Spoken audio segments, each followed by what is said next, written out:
ये कहानी है कॉनी नाम की एक औरत की जो न्यूयॉर्क शहर में अपने हस्बैंड एडवर्ड और बेटे चार्ली के साथ रहती है। एक दिन जब कॉनी शॉपिंग करके अपने घर वापस आ रही होती है तभी शहर में एक आंधी भरा तूफान आता है और कॉनी एक अनजान आदमी से टकरा जाती है। इस अनजान आदमी का नाम पॉल होता है। पॉल जब कॉनी के पैर में लगी चोट को देखता है तो पॉल कॉनी से ऊपर अपने अपार्टमेंट में चलने के लिए कहता है ताकि कॉनी की चोट पर वो अच्छे से मरहम पट्टी कर सके। अब कॉनी और पॉल के अपार्टमेंट में जाते हैं और यहाँ पॉल कॉनी की चोट पर अच्छे से मरहम पट्टी कर देता है। इसके बाद कॉनी अपने घर कॉल करती है और बताती है कि तूफान की वजह से आज वो घर थोड़ा लेट पहुंचेगी। इसके बाद पॉल और कॉनी आपस में बुक्स के बारे में बात करते हैं और काफी देर इनकी बात चलती है। इसके बाद कॉनी पॉल से कहती है कि अब उसे घर जाना है। तब पॉल अपने पास से एक बुक निकालता है और कॉनी को दे देता है। इसके बाद कॉनी अपने घर पहुंचती है और एडवर्ड को तूफान, अपनी चोट और पॉल ने किस तरह से उसकी मदद की सब कुछ बताती है। तब एडवर्ड यहाँ पर कॉनी से कहता है कि कल कॉल करके तुम पॉल को थैंक यू बोल देना। अब रात में कॉनी और एडवर्ड दोनों बूम बूम यानी कि बैंग बैंग घपाघप करने वाले होते हैं, लेकिन तभी बीच में चार्ली आ जाता है और इनका प्रोग्राम रद्द हो जाता है। अब दूसरे दिन हमें दिखाया जाता है कि कॉनी वही बुक निकालती है जो उसे पॉल ने दी थी। अब उस बुक में पॉल का नंबर होता है। कॉनी यहाँ पर पॉल को कॉल करती है और उसे थैंक यू बोलती है। इसके बाद कॉनी डिसाइड करती है कि वो पॉल के घर जाएगी। अब कॉनी पॉल के घर पहुंचती है और यहाँ हमें दिखाया जाता है कि पॉल कॉनी का कोट उतारने के बहाने उसकी गर्दन को सहलाता है, साथ ही उसके हाथों को भी छूने की कोशिश करता है। यहाँ पर कॉनी काफी ज्यादा शर्माती है और फिर उसके बाद में दिखाया जाता है कि कॉनी वापस अपने घर लौट आती है। अपने घर पर बर्तन धोते वक्त कॉनी पॉल के बारे में सोच रही होती है, तभी वहाँ एडवर्ड आ जाता है। लेकिन कॉनी पॉल के ख्यालों में कुछ इस तरह से गुम होती है कि उसे पता ही नहीं चलता कि एडवर्ड वहाँ पर आया हुआ है। और जब एडवर्ड को एहसास होता है कि यहाँ पर कॉनी उसे भाव नहीं दे रही है तो वो वहां से नाराज होकर चला जाता है।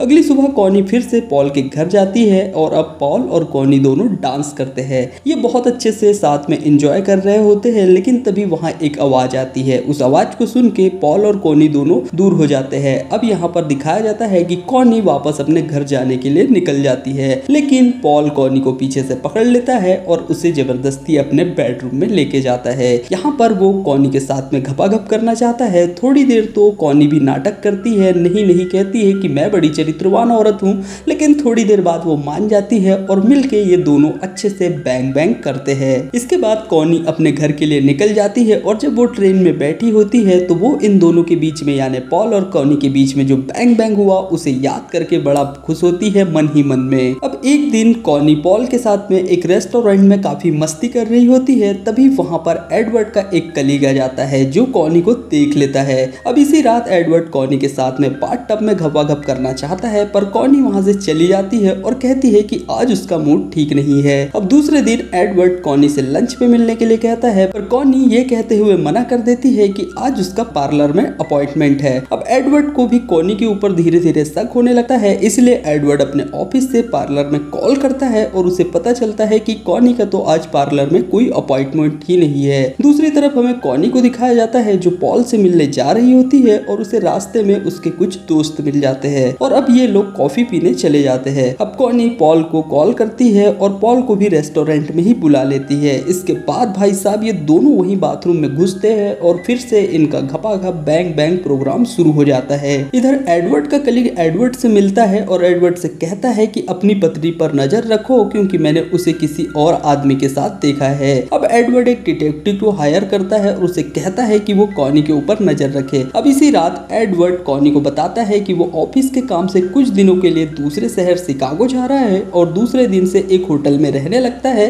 ताकि वो कॉनी के ऊपर नजर रख सके। दूसरी तरफ कॉनी पॉल से मिलने थिएटर जाती है और यहाँ पॉल के साथ फिर से ये घपाघप बैंग बैंग प्रोग्राम करती है। वहीं दूसरी तरफ चार्ली को दिखाया जाता है जो स्कूल में अपनी माँ का इंतजार कर रहा होता है। वो सोचता है कि उसकी माँ उसे लेने आएगी।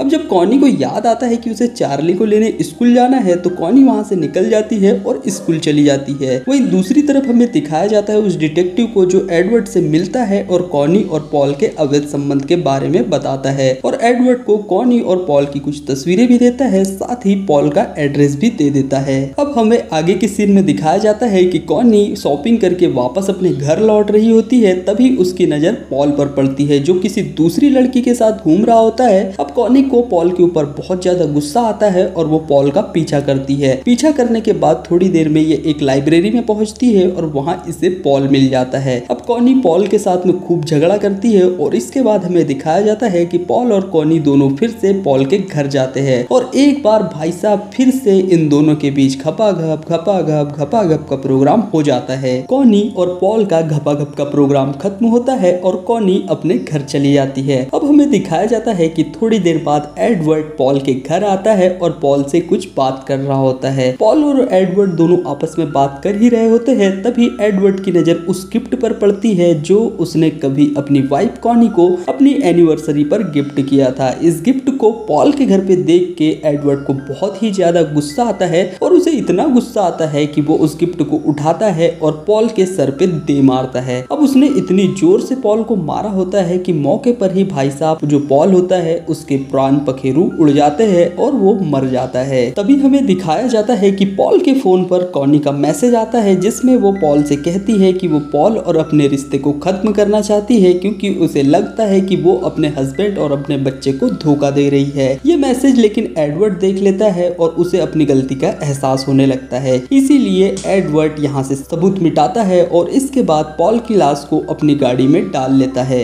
अब एडवर्ड चार्ली के स्कूल जाता है जहाँ फैंसी ड्रेस कंपटीशन चल रहा होता है। यहाँ से कॉनी और चार्ली को एडवर्ड अपने घर छोड़ के एडवर्ड पॉल की लाश को ठिकाने लगाता है और अपने घर वापस लौट आता है। अब पॉल के घर से कॉनी का नंबर पुलिस को मिलता है और पुलिस कॉनी से पूछताछ करने कॉनी के घर पहुंच जाती है और कॉनी से पूछती है कि तुम पॉल को कैसे जानती हो। तब कॉनी पुलिस से झूठ बोलती है और बताती है कि एक फंड रेज प्रोग्राम के दौरान उसकी पहचान कॉनी की पहचान पॉल से हुई थी। जब पॉल की लाश पुलिस को मिलती है तब पुलिस कॉनी से पूछती है कि तुम पॉल से आखिरी बार कब मिली थी और कॉनी यहाँ पुलिस से एक बार फिर झूठ बोलती है, पर इस बार एडवर्ड भी कॉनी का साथ देता है। अब जब कॉनी कपड़े धो रही होती है तभी कॉनी को एडवर्ड के कोट से उसकी और पॉल की फोटोज मिलती है और कॉनी उन्हें देख के बहुत ज्यादा परेशान हो जाती है क्योंकि उसे पता चल जाता है कि एडवर्ड को भी उसके और पॉल के बारे में पता चल गया है। अब उसी रात को हमें दिखाया जाता है कि कॉनी और एडवर्ड के कुछ दोस्त आए हुए हैं और तभी कॉनी की नजर उस गिफ्ट पर पड़ती है जो उसने पॉल को दिया था। इस गिफ्ट को देख के कॉनी समझ जाती है कि कहीं ना कहीं एडवर्ड ने ही पॉल को मारा है। अब सब दोस्तों के जाने के बाद कॉनी एडवर्ड से पूछती है कि तुमने पॉल के साथ क्या किया। तब एडवर्ड कॉनी से पूछता है कि तुमने मेरे साथ क्या किया, मुझे धोखा दिया, अपने बच्चे को धोखा दिया, तुमने हमारे अच्छे खासे हंसते खेलते परिवार को तोड़ा है। मैं तुम्हें मारना चाहता था पर गलती से पॉल मर गया। अब अगले दिन कॉनी एडवर्ड के दिए हुए एक गिफ्ट को देखती है जिसके पीछे एक नोट लिखा होता है, साथ ही एडवर्ड, कॉनी और चार्ली की फोटो होती है। इसके आगे हमें दिखाया जाता है कि कॉनी और एडवर्ड एक पार्टी से लौट रहे होते हैं, तभी गाड़ी एक सिग्नल पे रुकती है और कॉनी एडवर्ड से कहती है कि